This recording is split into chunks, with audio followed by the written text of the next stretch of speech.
And welcome to Serially Curious with Mark and Eve. I'm Eve. And I'm Mark. And we talk about things that are about climate, but also are like where we come across stuff and we're like, oh, that's cool. Huh. The climate adjacent, the things that, make us go, what? Yes. Which is a lot for me. Yes. And I am coming to you from the lands of the Gadigal and the Bidjigal peoples today, Mark. I'm in a slightly different location. How about you? Oh, wow. That's exciting. I'm still in Tamaki Makaurau, that's Auckland, Aotearoa, New Zealand. And today I was in Hamilton, which I don't know the Maori name of, but it is in the Waikato region.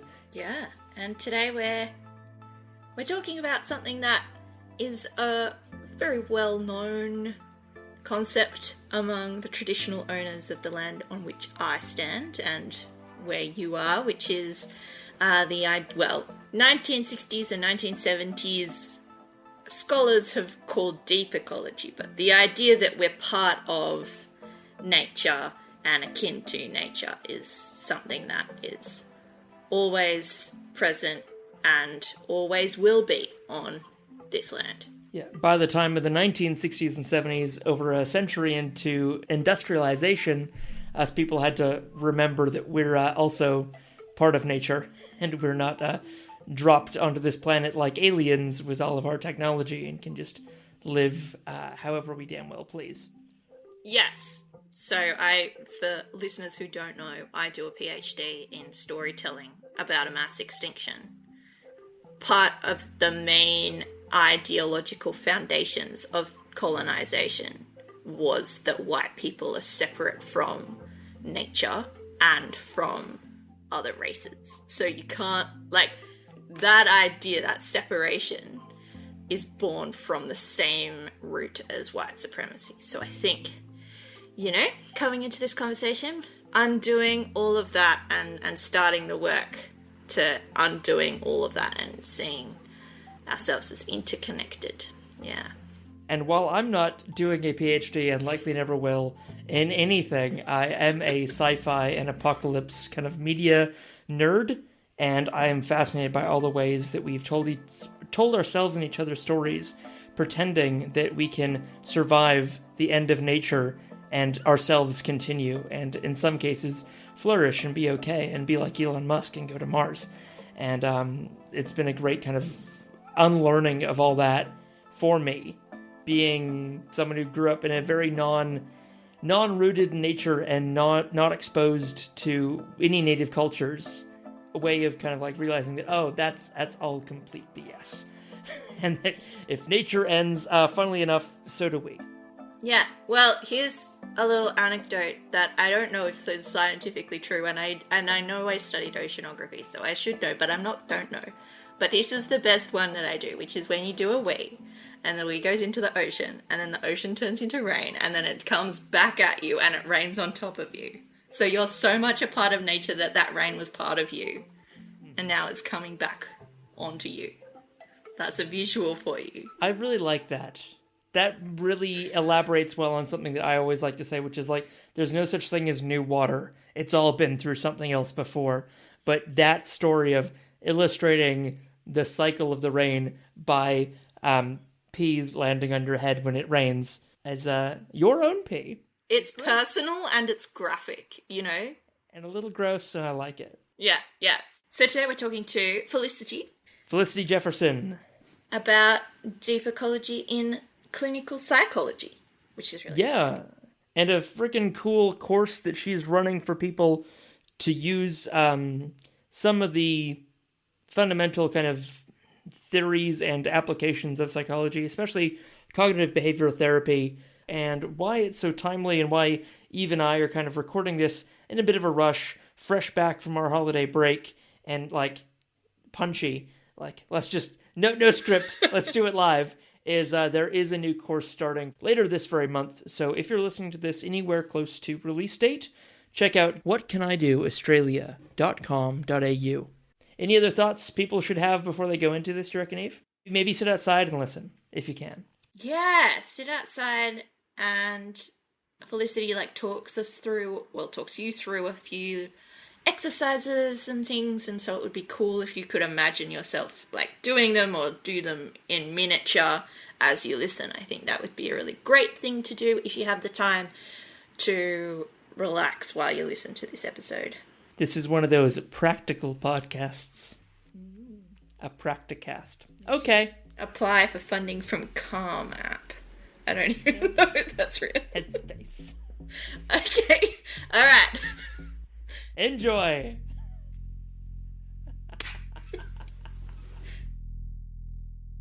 Felicity Jefferson is a registered psychologist with a BA in psychology with honors, a master's of psych with many other letters attached to that I don't really understand or know very well. And she's also a qualified primary school teacher. So I feel like my questions and the level I'll be at, she'll be able to stoop down to my level quite easily, which I really appreciate. And Felicity came to be on the show through a guest form we actually have available on climactic.fm. And it's a great way of getting people from all walks of life to express interest on being on one of the shows on the Climactic Collective. And of course, the beautiful thing about the network is we've got shows just about everything. Felicity came to us through this guest form on climactic.fm, and that was really, really cool. It'll be great to talk to Felicity about her journey and what she's doing now at the start of 2022 and what the rest of the year is going to look like for her. And so we'll jump right into it. So, hi, Felicity. Welcome to Serially Curious. How are you today? Hi, thanks for having me. I'm excited to be here. You've come to us to sort of talk about a particular thing, a course you've set up and are running. We're going to hear a lot more about that and what your sort of goals are for 2022. But before we get into that, there's this concept that is sort of part of everything you're doing, and you're sort of steeped in a bit. And it's something I'm really curious about, and I'd love to learn more about from you. And that's the concept of deep ecology. And can you tell us a bit about what deep ecology is, how you sort of came across it, and how you describe it, I guess, to start as a concept to people? To be honest, I'm not even sure where I discovered it. I think maybe through some of the climate activist networks, probably online, sharing lots of resources there. But it was just an idea that really resonated with me. I mean, I think the history of it originates in the 1960s and is technically like a philosophical movement. And it has clear principles and sort of goals and definitions. But for me, what really resonates is just that it recognizes how deeply complex this reality is, nature, and how interconnected everything is, including humans, and that we are a part of nature. And from that, there aren't simple solutions that are going to solve this ecological crisis. It really does come down to very deep core issues that I think psychology has a lot to offer as well. It's not a concept that you came across in the course of your studies or practicing of psychology as a psychologist. No, not at all.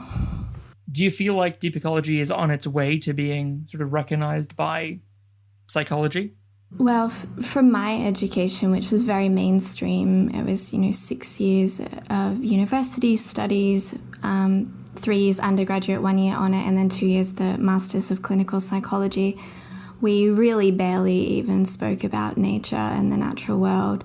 So I think it's a very fringe area, and one that I've sort of started to look into more since finishing. Yeah, so there's little pockets here and there of people recognizing it, and I think the climate crisis is bringing those conversations a lot more to the forefront. I assume it really would. Do you imagine that nowadays, if you were redoing, say, your undergraduate, awareness and concern about the climate crisis being much more common, do you feel like it would be much harder for the course you were doing, the professors who were taking it, to sort of not address sort of humans as members of nature, humans as natural beings? Do you feel like it would be different for someone who's going through that course today? Yes, I think since 2018, when the climate crisis has really been talked about in the mainstream, thanks to people like Greta Thunberg and movements like XR, I think the new generations coming through, even just, I only finished my master's, I think, in 2019, But my supervisor, who I'm still in contact with, told me that a lot of the new students doing the master's course are looking to do their, master's thesis in this area, and look, they know that I'm interested in it, so that's why they were talking to me about it. But yeah, I think since that time, things have changed dramatically. Can I ask what your master's thesis was on? So my master's thesis was on self-compassion and in parenting. So this was kind of presaging a little bit of an interest in primary school education for you? I think it's a lot more complex than that. We could have a whole big conversation about that, but, talk about this a bit more later probably, is that, the ecological crisis and the climate crisis, it does come from humans and human behaviors come from human psychology. And I guess in my search over the last 20 years of my life to see where can I contribute something novel and important, I actually found that the way that we relate to ourselves is really fundamental to how we relate to each other and to the world. And one intervention that can help us have more harmonious, empathic relationships is to develop our own compassion for self. And I was looking at it in parenting because that's where we really learn it, is from our parents. So I guess to go a little bit pop psychology and to show my ignorance of sort of the nuances of the topic here, we're talking about early childhood development and where our relation to ourselves, and then through that how we relate to others and how we relate to nature, that coming from either the nurture or nature perspective, but nature being the genes and makeup of how we were born. There's also the nature of like how much we actually interact with the natural world as young people. And I'm sort of curious if this is a facet at all of early childhood development or psychology at all that you've seen other people interact with. And is this how you kind of think of it, that there's maybe a different facet beyond just how our parents raised us and how we were born? We are made up by how our parents raise us and the genes we're born with. Is there maybe like a missing element there around the nature we're exposed to and what that nature exposure does to us as people? Yeah, so I think modern psychology really does focus a lot more now on, the environment in terms of, we call it nurture, don't we? The parenting, the educators around us, all those systems. There's an ecological systems theory that looks at how that moves out to the broader, government systems and countries and world. But I think, one thing that is missing is that, the physical environment and access to nature, as in plants and animals and fresh air and things like that. So many questions I have sort of spilling off that of, how do we even start sort of quantifying what the impact of that is? And if we do find that, oh my God, this does have a massive impact, how we kind of remediate that or fix that if you lacked that in your formative years, if it's possible to ever catch up with a lack of natural connection as a young person. But how did you kind of become aware of the potential importance of sort of natural connection, and like where does this interest come from for you? It's very hard to say. So I grew up in Mount Druitt in Sydney, which is sort of a low socioeconomic area. We weren't that far from the Blue Mountains, to be honest, so every now and again we'd take a trip up there, but my family didn't really spend that much time in nature. We didn't go camping or anything. I would say it's always been an innate thing for me. I can't remember the name of the theory, but there's the theory of Gardner's theory of multiple intelligence, as identifies that there's all these various domains that people can have strengths in. And I just think I've always been quite connected to nature, just intrinsically, and had that deep sense of its importance and value. So that's cool. There is some scholarly work around this. There is some kind of theories that we can build off as we kind of begin to learn more about this importance of a natural connection with the world as human beings. But at some point, it wasn't always the case, right? That we had to worry about it because it was completely natural. It was like the default state that you were born, you're exposed to the world, you gain an understanding and respect for it, and it's possible then to kind of think of yourself as an ecological natural being and not have to think about nature as another thing to think about, because you're part of it. The health of the local stream is your health directly. But I guess that gets into the question of when you think we lost this, and how, and we'll get into what we can maybe do about it. But where do you kind of, and it, I guess it's just only interesting academically, but how do you personally think about how we kind of slowly weakened and lost that relationship as natural beings? Yes, I think it has been a slow degradation of that relationship over time, and I think many would say that it originates around 12,000 years ago with the agricultural revolution. Supposedly we moved away from a more hunter-gatherer style of living and were able to stay in one place. And then slowly over time, we've been more and more removed from how dependent we are on the health of the rivers and the crops and the weather and things like that. And especially with cities, we've sort of created these walls to divide ourselves from nature. And I think there is a protective function for that. As a thought experiment, like, you hear people constantly these days talk about the impacts of social media on young people developmentally. And does it feel weird at all to you that, like, oh, well, why do we focus so much on social media and its impacts on people since MTV or television or mass media was the baseline? Why do we worry about this just latest little mini step rather than a big step change, I guess, like the introduction of agriculture and the domestication of people and the becoming settled? And like, it feels kind of weird, right, to be talking about the impact that agriculture had on us as people 12,000 years ago. And yet that was the step change. I guess, like, do you think it's important, I guess, when looking at the development of young people, it's worth kind of actually acknowledging that, hey, this isn't how our ancestors 15,000 years ago lived, and we're still those beings, genetically. It's not that long ago in terms of evolutionary biology. Yes, definitely, because I think the way a lot of social media works is it does take advantage of our mammalian brain and, those dopamine pathways, especially because of the economic system that we live in, which is very, profit-driven. And a lot of these apps and programs and things, they're designed to make money, and they make money by keeping you hooked, keeping you engaged. So I think it is having a lot of, negative impacts on our attention and taking up time. But at the same time, I think it is a wonderful tool that if we learn to use it wisely, there's a lot of potential there as well with social media and technologies. But it is very tricky. Thank you for humoring my very just left to center, just very theoretical questions. That's great. So I guess with acknowledging, I think we both think that it's a problem that we are disconnected from nature in our modern times for, yes, countless reasons and varying extents.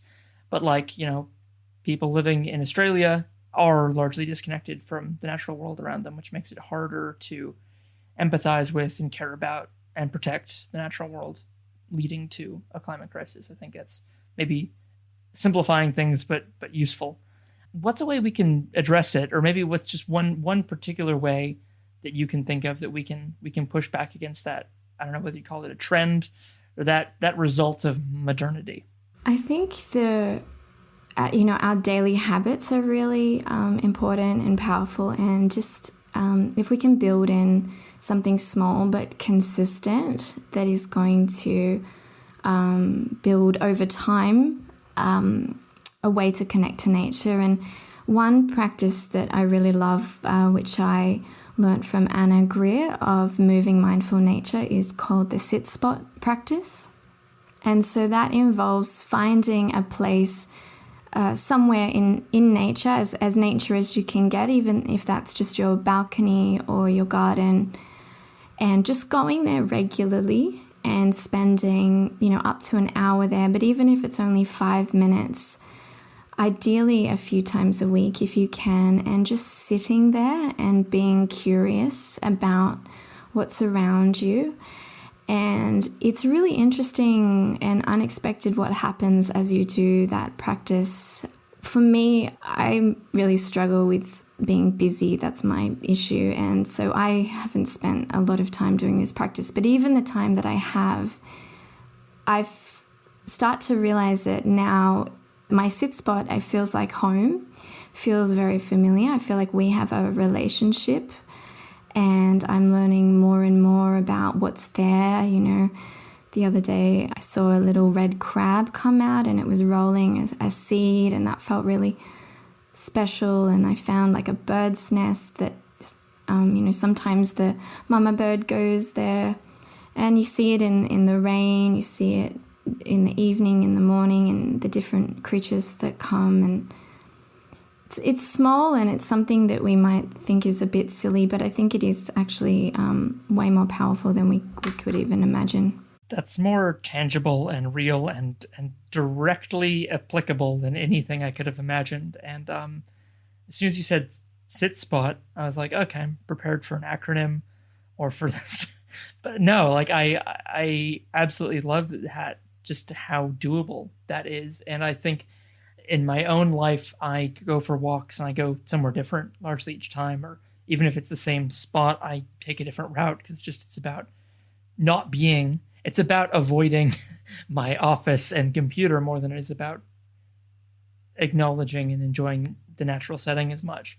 I really love that by finding your spot, you're comfortable with that natural setting.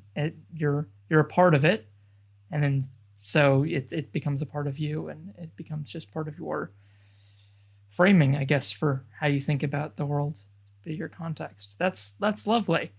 Any pointers on the perfect sit spot if you are in a suburb and you've got a park or a lake, I don't know, or a beach if you're lucky, like in Melbourne? Like, do all of them.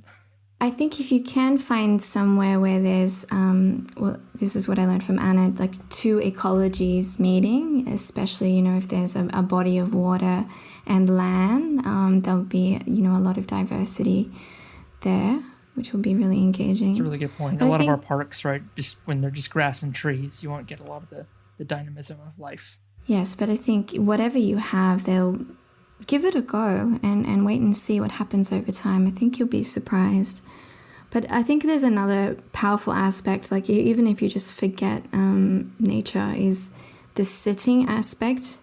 I think we have this culture that is also harmful, which requires us to be constantly doing and busy and moving from the past to the future, and we never really just be and listen and allow what's around us to teach us in a more passive way. We're very active and pushing for things. And there's a quote by Bayo Akomolafu who says, "The times are urgent, let us slow down." And I think that's another lesson that we really need to embrace now.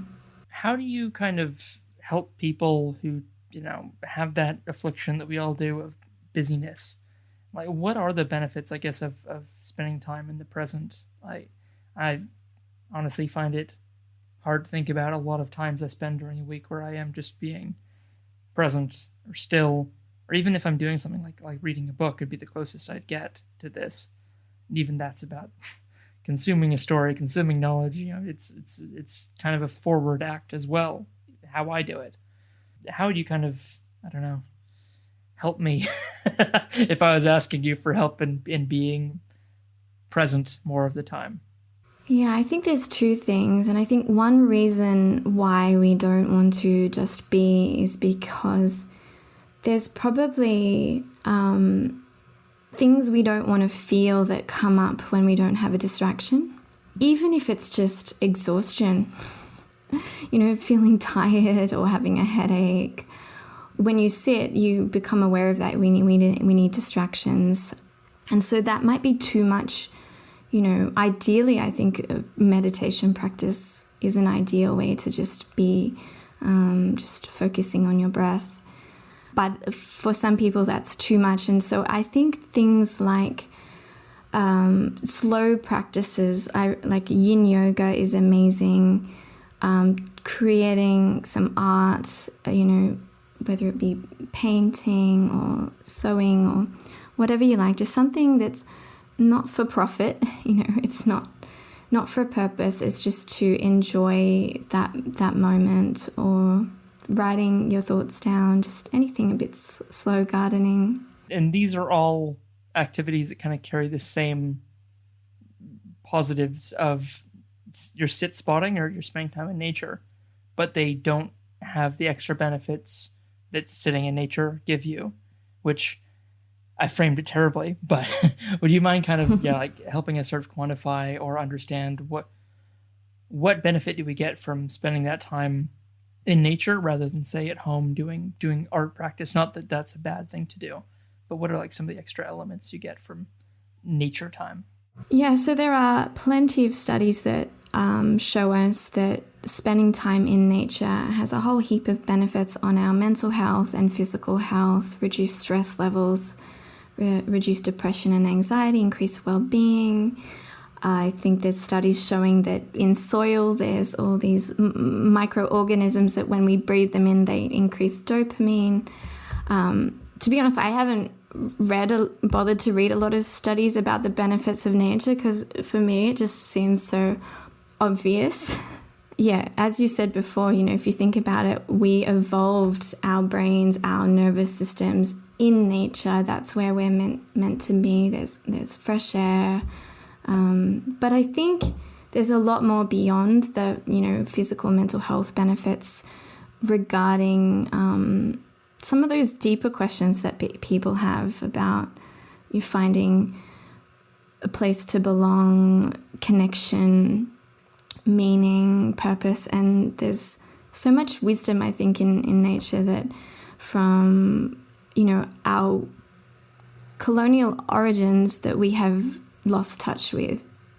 Absolutely. And to start kind of pushing back against that a bit, as we record this, it's just the first week of the new year, and a lot of people will be on, those New Year's resolutions kicks, and they'll be wanting to do something beneficial and improve themselves. And as you say, there's a host of benefits of being outdoors. So maybe to make it really practical and boil it down for folks, what's a New Year's resolution style approach to increasing your nature time?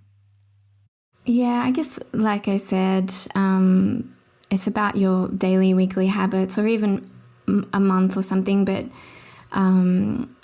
with goals, it's very easy to set them and it's hard to keep them. And so having things like an accountability buddy, or actually come up with a SMART goals. I don't know if people know about that,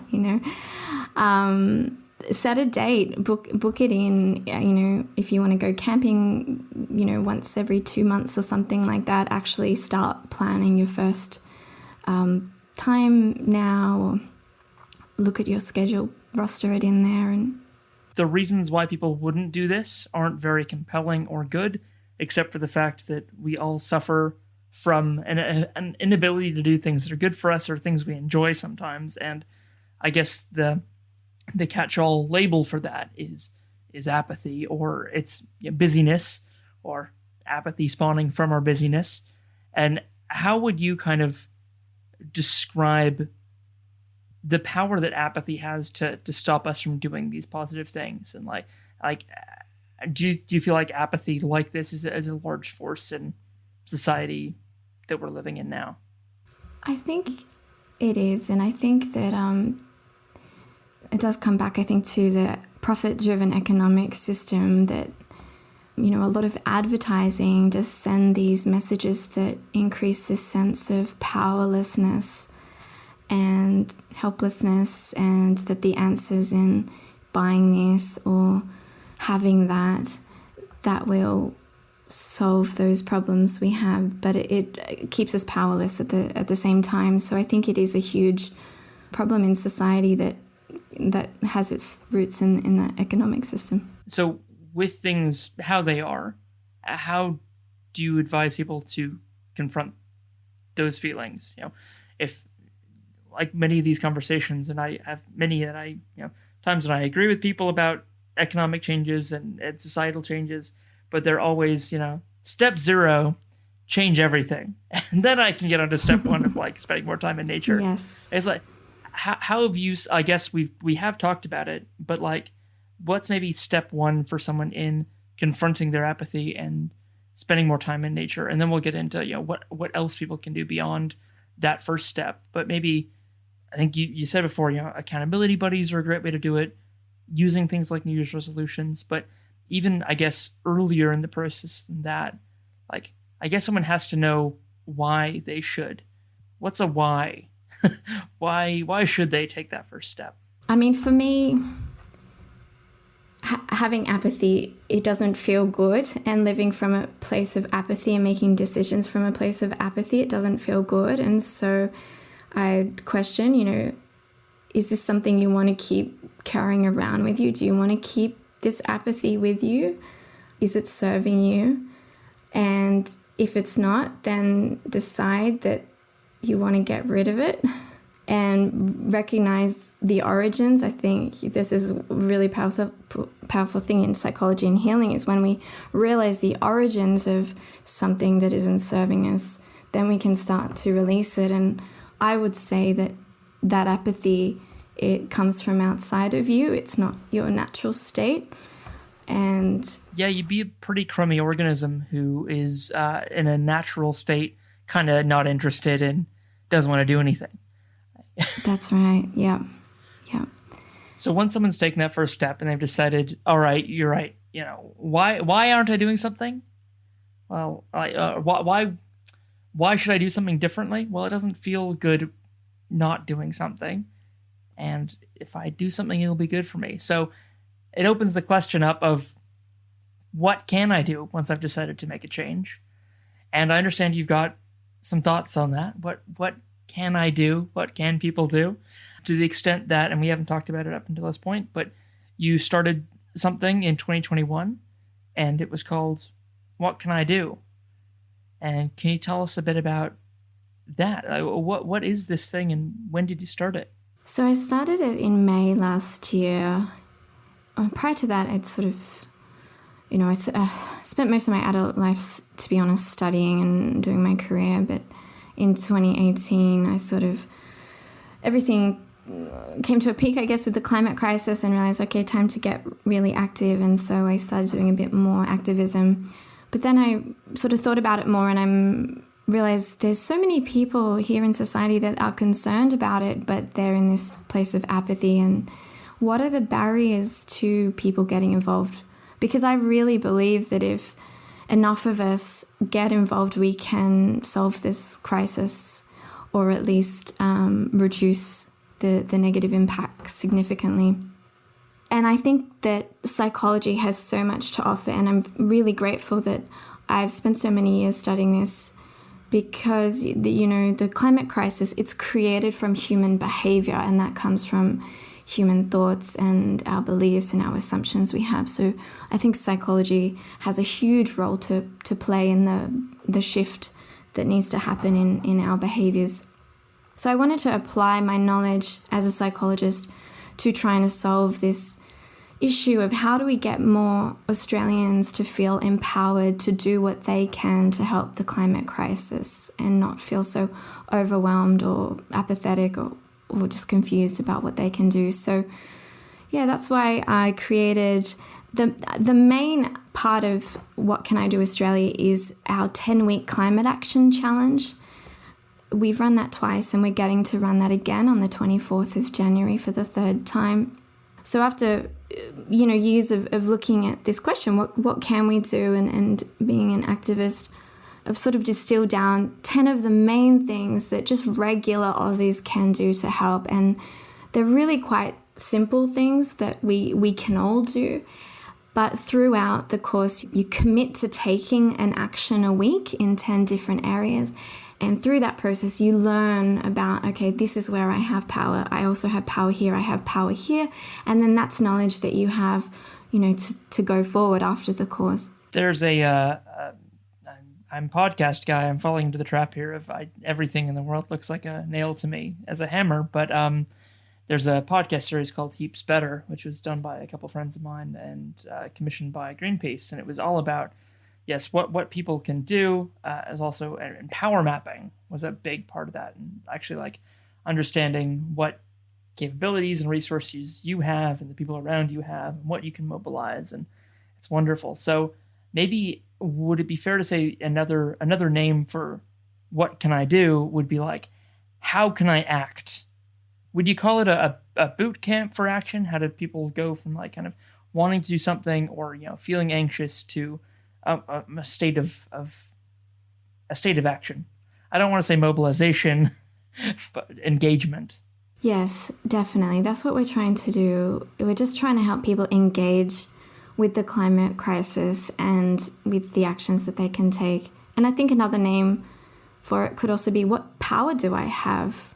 So can you take me through the course? Like, how's it been these first two you've run? How did it feel? It's felt mostly really good, but it's, I started it on my own from nothing. So it's been a bit of an uphill journey. But, every now and then, well, not every now and then, but, I do have people telling me like, this is a good idea. Like, this is great. And there's little bits of feedback where people are saying, really encouraging stuff that's kind of kept me pushing up the hill. And now I've got a small team with me, which is amazing. And so I think every round is getting bigger and better. And it really inspires me. There is a community building around it now. We're quite active on Instagram as well. So it's great to see, we have daily posts generally around these themes. It can be hard to find and really exciting when you do find an engaged community who is climate active and who you can go to as a consistent and reliable source of friendship and peers and motivation, but not like in a, oh God, these people are up here on a mountaintop, the aspirational kind, but the quietly inspirational kind of, friends and peers and people also just sort of mucking in at the same level as you. That's really great you've got that. We're working on developing like an advanced challenge. There is a mixture of people in the community that are sort of just starting out, as well as people that have been engaged for a while. And so that's going to be a lot more involved, and we're hoping to launch that in May as well. Oh, great. So this will also be a 10-week course?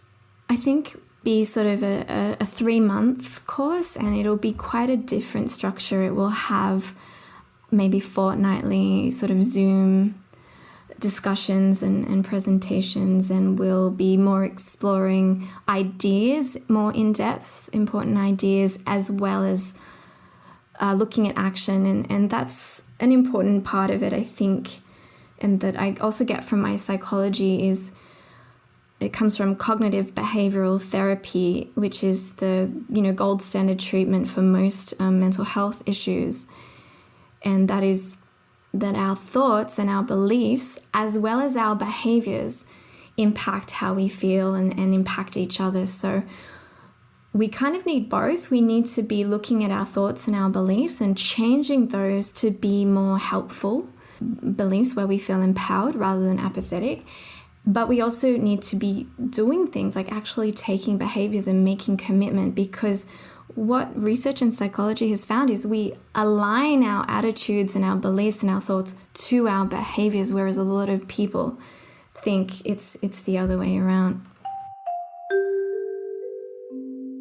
So I've gone through courses like this, maybe not exactly like What Can I Do, but it's been a great experience, and I freaking love the chance to just spend time with other people in the climate community who aren't already friends or people I didn't already know, because you kind of don't have to overcome that initial surprise of like, oh, you're one of those people who talk about climate change or, think they can do something or they care about that. You can just relate to people, you start at that level and then grow from there, and it's lovely. And it's the best. And I could have easily spent this whole episode talking to you about the course, but I thought, hey, we've got someone who's got this awesome psychology background, and has thought deeply about these topics. And thank you for kind of humoring me on my with my pop cultural psychology understanding about, why it's so important to spend time in nature and kind of understanding problems that we've got as modern people, having to overcome this weakness of not having spent a lot of time in nature and not having that grounding. So in preparation for this, and we, in talking offline, I asked you the question of what would you do if you had, a big soapbox, you had, the opportunity to be interviewed by the ABC or, some other sort of mass media. Like, what's a message you think you'd want to share with a big crowd of people? And what you said was that it's important that we shift consciousness to create social change, that a shift in consciousness is required for social change. And how do you kind of define that statement, I guess, like, and how do you kind of, I guess, support it? Like, what evidence have you seen for this and in your own understanding of how society's changed over time? How do we shift consciousness and why? I'm very inspired, and I think this quote sort of sums up this idea, and I think it's from Albert Einstein, and it says that no problem can be solved from the same level of consciousness that created it. Very succinct. Like, you absolutely nailed it. That is the answer to the question. Yeah. But how do we shift it? That is the challenge. And I think, ideas are really powerful, and conversations and thinking deeply. But I think we first need to diagnose the problem, which is that some of our beliefs and ways of thinking are unhelpful and they are creating this. We probably want to work out what they are. And then we want to look at what are the alternatives. And I think there are also practices that help us to shift our consciousness. I think the sit-spot practice is one.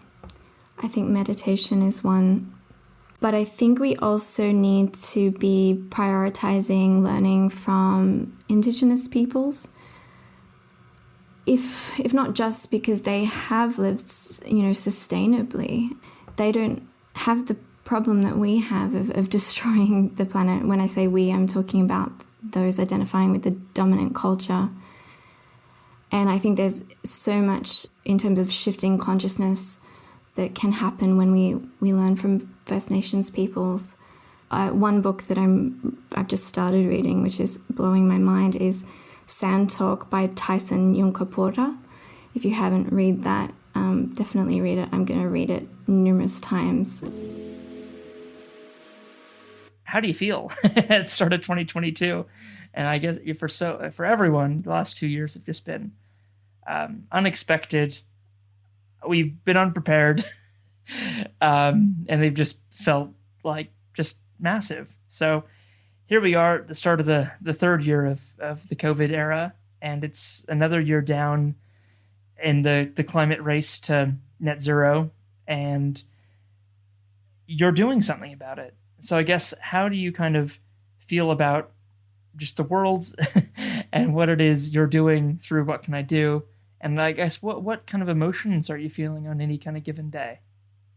Well, I think the main one is just exhaustion. Mm-hmm. Yeah, it's been a big time, and last year starting What Can I Do on my own, I think I did burn myself out a bit. So I am hoping to take a bit more time to go inward this year and have self-care, and hopefully with the team I'll be able to do that a bit more.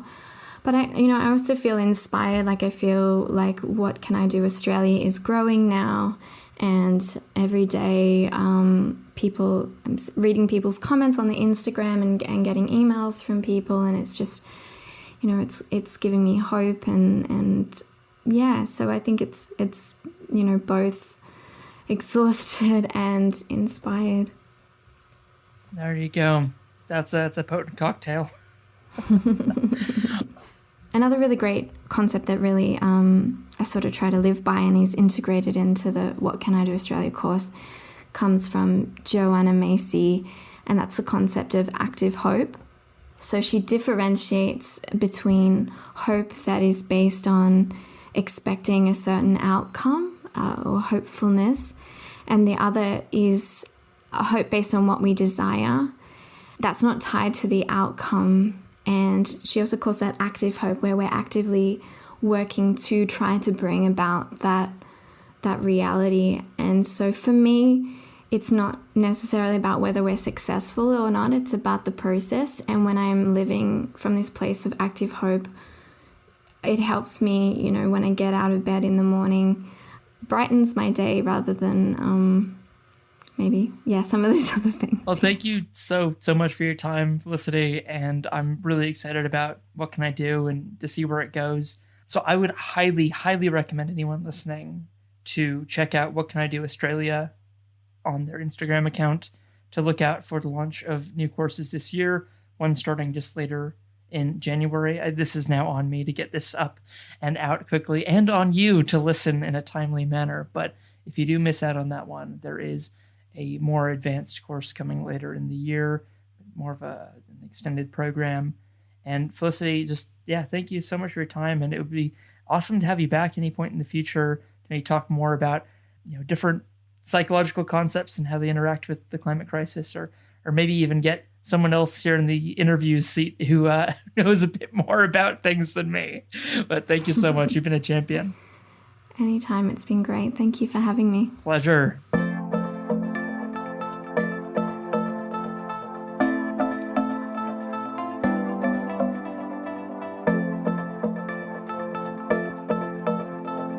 And we're back.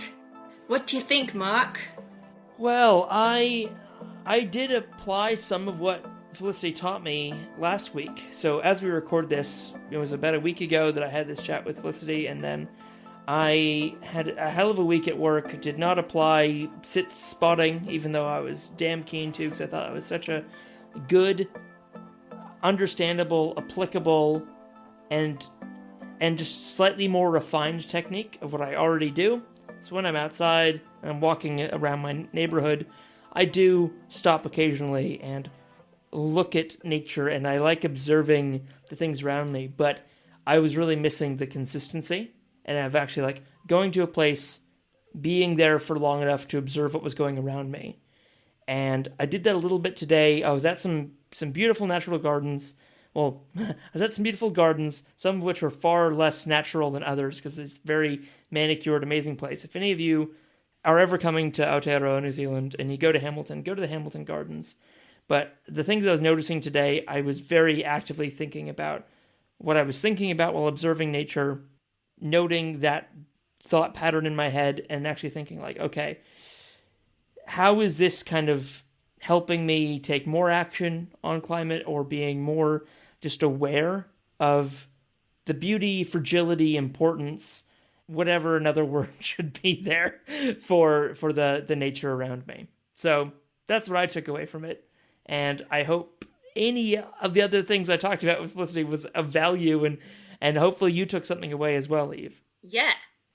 I think it was a good sort of intro for people who taking a breath and learning to, what Donna Haraway would say, stay with the trouble. So we've had conversations in private before about when you treat an emergency.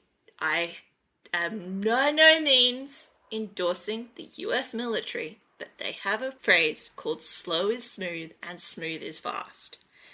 So we have an emergency on our hands, but taking a moment and being a bit disciplined about noticing these things is important, because it simultaneously allows us to make better decisions when we're under pressure, but also it means that we notice when things change. And that's really important, because if we don't have the people on the ground noticing and then maybe even intervening and trying to nurture the places that are around us, that's how we got into this mess in the first place. So, yeah.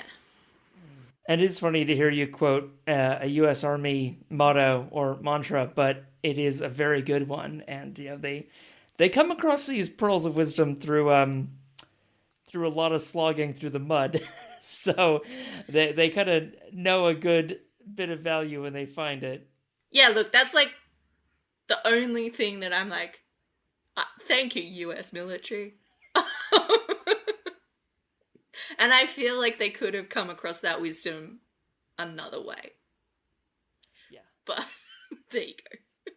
Is this the course that Felicity's doing is like of interest to you, or who do you think it might be kind of in your life, or anyone you know of that you think like who could use a bit of help being exposed to these ideas, or maybe like help with a practice around how to incorporate them into your life? Yeah, I think there's lots of people in my family and friendship group that could benefit from this. So a lot of what I do day to day in my design practice is go and sit and draw and notice patterns and things like that. So for me personally, it's like, it's a great beginner's course. It's great for people with not a lot of time to do this. I am lucky enough to, tomorrow morning I'm heading off to go and sit alone in the bush for 5 days.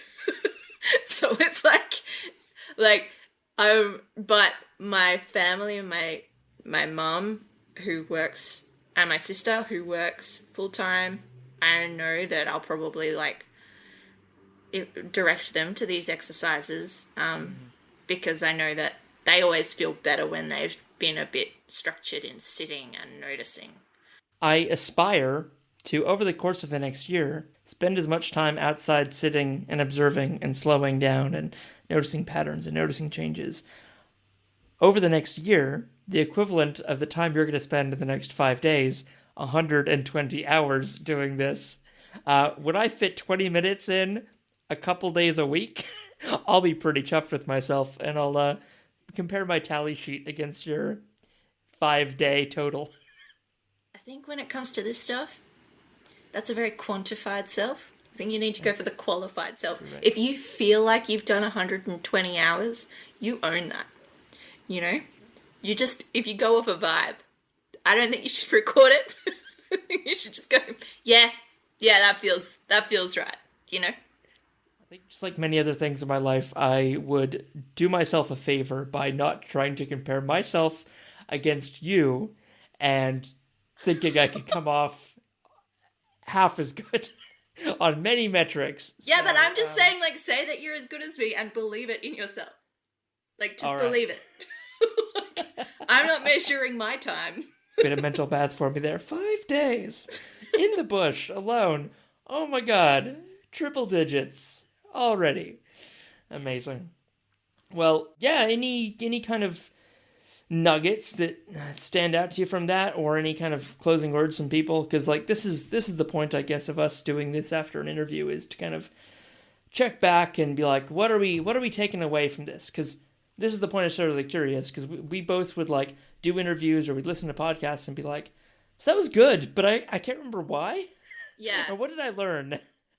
I think, and I always ask myself at the end of these interviews. Yeah, I think there's lots of layers that are beneficial, I think, for people that, are feeling simultaneously overcommitted and overwhelmed by the climate and biodiversity crises. I think this course will be a really great way for you to learn tools and skills to implement the slow is smooth and smooth is fast attitude. Mm-hmm. And for people like me, who's worked as an environmental educator and who, is deeply in my own little bubble when it comes to this stuff, I think it was a really interesting talk in the sense of this is step one.